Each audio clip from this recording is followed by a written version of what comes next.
Stellar Transformations, episode 253. Untuk melihat video selengkapnya, sahabat bisa kunjungi playlist yang telah disediakan. Yuk mari, kita berimajinasi bersama dan masuk ke alur ceritanya.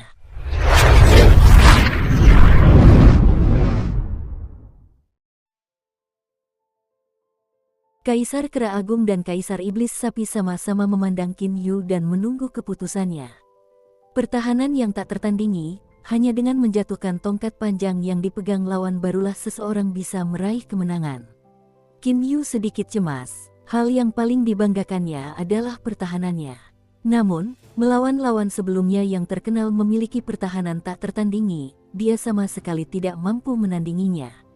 Hanya dengan pemahaman tentang pertempuran, akankah Qin Yu mampu meraih kemenangan melawan puncak teknik tongkat tingkat 2? Tiba-tiba, Qin Yu mengertakkan giginya. Hou Fei sudah keluar. Suara Kaisar Iblis Sapi menarik perhatian Qin Yu. Pada saat ini, baik Kaisar Iblis Sapi maupun Kaisar Kera Agung melihat ke arah platform terbuka di luar terowongan area terlarang warisan. Qin Yu juga menoleh.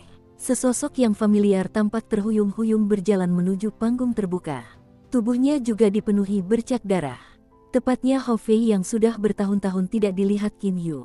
"Fei Fei!" teriak Qin Yu. Namun, Hou Fei tampaknya tidak mendengar teriakan Qin Yu dan duduk dengan kaki bersilang. Dia meletakkan tongkat hitamnya di atas lututnya. Hou Fei terus duduk seperti itu dengan kaki bersilang, mata terpejam, dan tangannya menggenggam tongkat hitam itu dengan erat. Meskipun angin kencang menerpa tubuhnya, Hou Fei tetap tidak bergerak.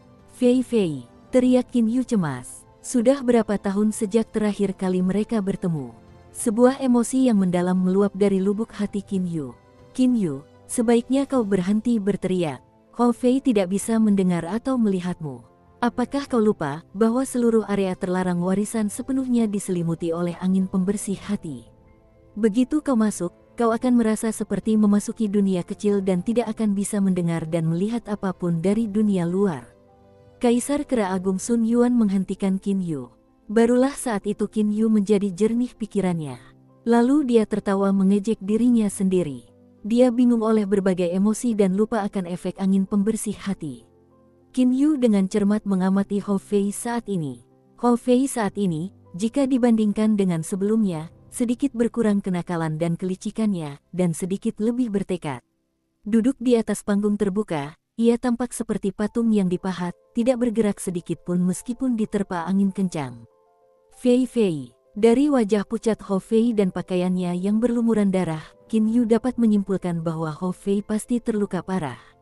Qin Yu menatap Kaisar Kera Agung. Dengan alis berkerut, dia berkata, "Yang mulia Kaisar Kera Agung, apakah Fei Fei selalu mengalami luka serius di area terlarang warisan selama ini?" Kaisar Kera Agung Sun Yuan tersenyum tenang dan berkata, "Saat berada di dalam area terlarang warisan, seseorang harus melalui pertempuran yang berat setiap kali.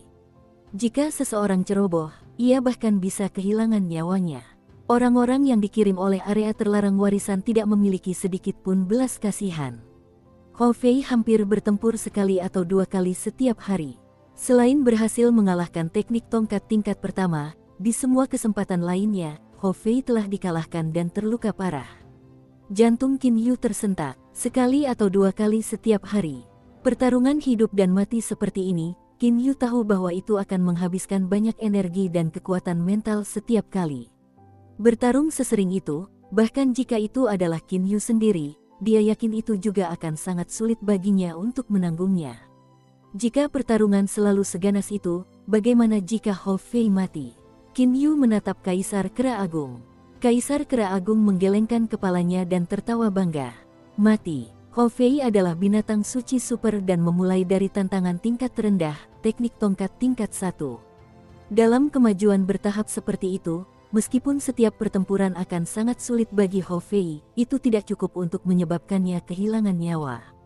Jika dia mati semudah itu, maka itu hanya bisa disalahkan pada kenyataan bahwa Hou Fei tidak pantas mendapatkan status binatang suci supernya."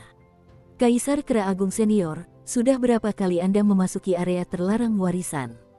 Qin Yu tiba-tiba bertanya. Qin Yu ingat dengan jelas bahwa binatang suci super dari klan kera dan monyet memiliki 3 kesempatan untuk memasuki area terlarang warisan. Aku sudah masuk 3 kali. Kaisar Kera Agung menunjukkan ekspresi sedikit tak berdaya. Seandainya aku hanya masuk ke area terlarang warisan 2 kali, aku pasti akan menggunakan kesempatan terakhirku untuk masuk dan menjemput Hou Fei untukmu. Namun sekarang, kau hanya bisa mengandalkan dirimu sendiri. Sebaliknya, Qin Yu merasa rileks. Kaisar Kera Agung ini telah memasuki tempat itu 3 kali dan masih hidup. Dengan kemampuan Fei Fei, kemungkinan besar dia tidak akan mudah mati. Qin Yu menatap Kaisar Kera Agung. Yang mulia Kaisar Kera Agung, sudah berapa tahun sejak Fei Fei memasuki area terlarang warisan? Dan berapa tingkat kultivasinya saat ini? Kaisar Kera Agung tampak sedikit gembira. Hou Fei telah berada di sana selama 60 tahun. 60 tahun yang lalu dia adalah Raja Iblis tingkat 6. Sedangkan sekarang, kurasa dia adalah Kaisar Iblis tingkat 2 atau 3. Hanya 60 tahun. Kaisar Iblis Sapi terengah-engah kagum.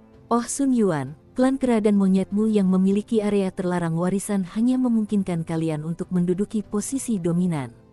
Jika dia berlatih dan berkultivasi secara normal, maka meskipun Hou Fei ini sangat berbakat, dia mungkin hanya akan menjadi Raja Iblis tingkat 7 atau 8. Namun, dia malah mencapai Kaisar Iblis tingkat 2 atau 3. Sun Yuan tersenyum tenang. Para binatang suci super dari klan kera dan monyetku, sejak sesepuh turun dari alam ilahi dan menciptakan area terlarang warisan, setiap generasi binatang suci super kami selalu menggunakan pertempuran untuk mencapai pemahaman. Kecepatan kultivasi kami tidak banyak berhubungan dengan berjalannya waktu. Sebaliknya, itu terkait dengan frekuensi pertempuran kami. Meskipun baru 60 tahun, Hou Fei telah mengalami 20 hingga 30 ribu pertempuran hidup dan mati. Dengan begitu banyak pertempuran, bagaimana mungkin mencapai level Kaisar Iblis tingkat 2 atau 3 dianggap sebagai sesuatu yang luar biasa? Qin Yu, izinkan aku bertanya padamu. Setelah kau naik ke alam abadi, iblis, dan setan, berapa banyak pertempuran hidup dan mati yang telah kau alami? Sun Yuan menatap Qin Yu. Qin Yu berpikir sejenak, lalu tersenyum menyesal. Sekitar 10 atau lebih. 10, selisih antara 10 dan 20 hingga 30 ribu adalah sesuatu yang diketahui semua orang. Kau bisa terus pamer. Kaisar Iblis Sapi mengerutkan kening. Pertarungan hidup dan mati, apakah kau pikir semudah itu menemukan ahli dengan level yang sama?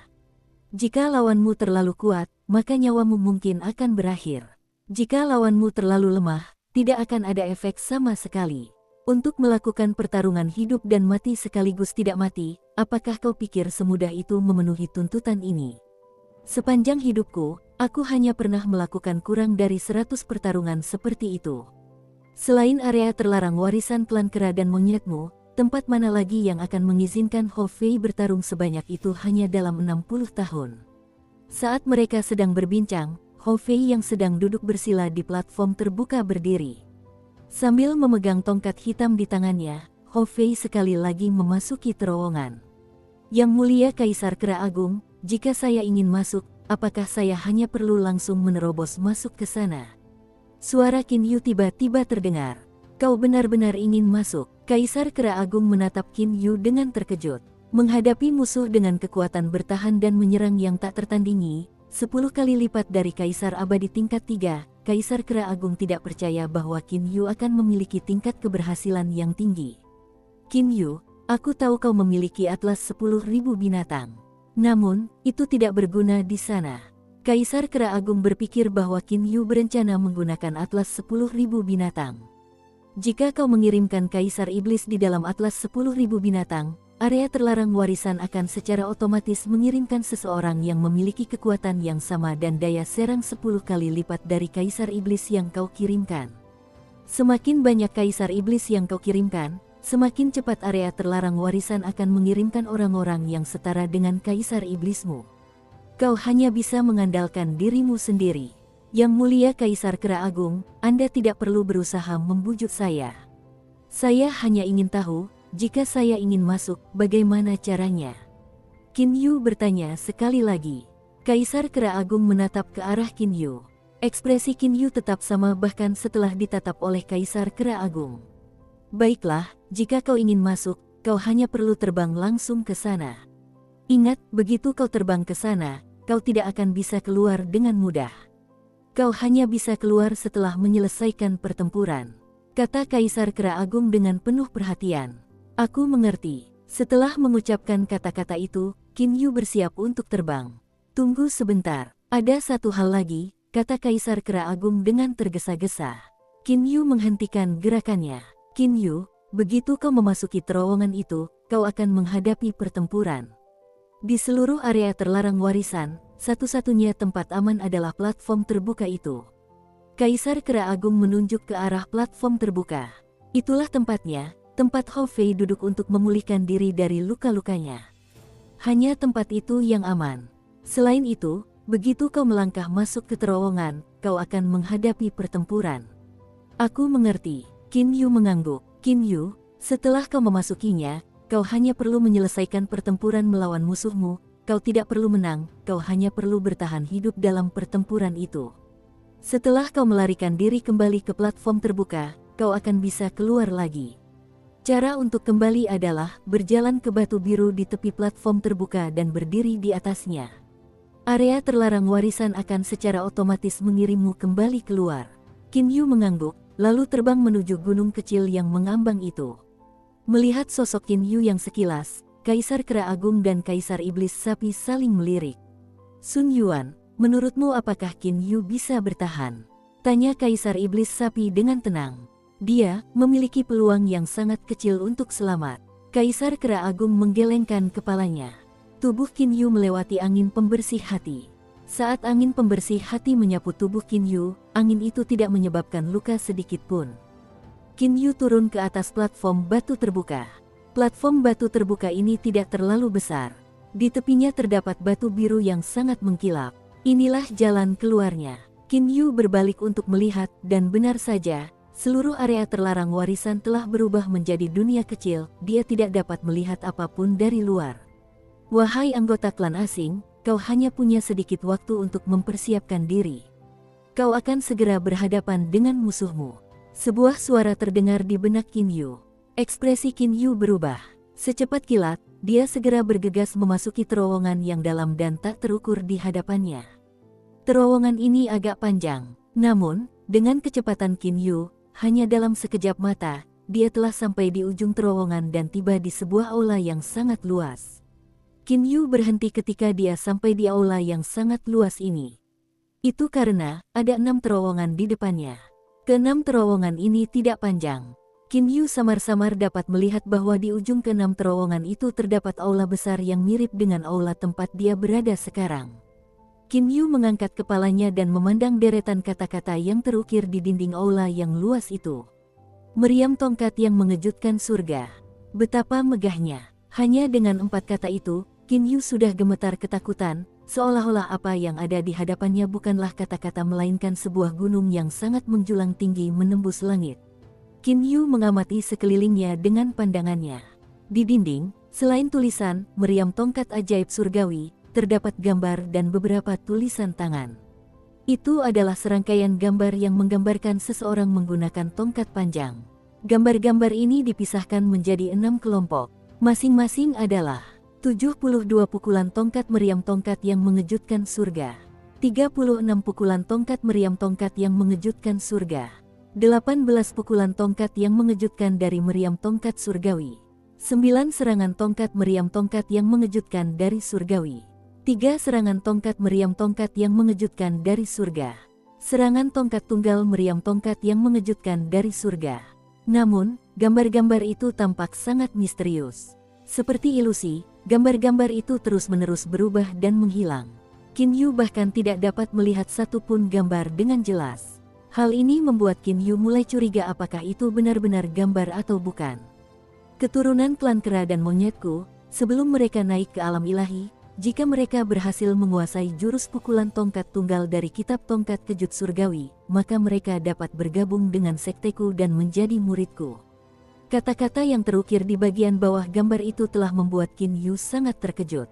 Orang yang meninggalkan kata-kata ini pastilah sesepuh klan kera dan monyet yang turun dari alam ilahi, tebak Qin Yu dalam hatinya.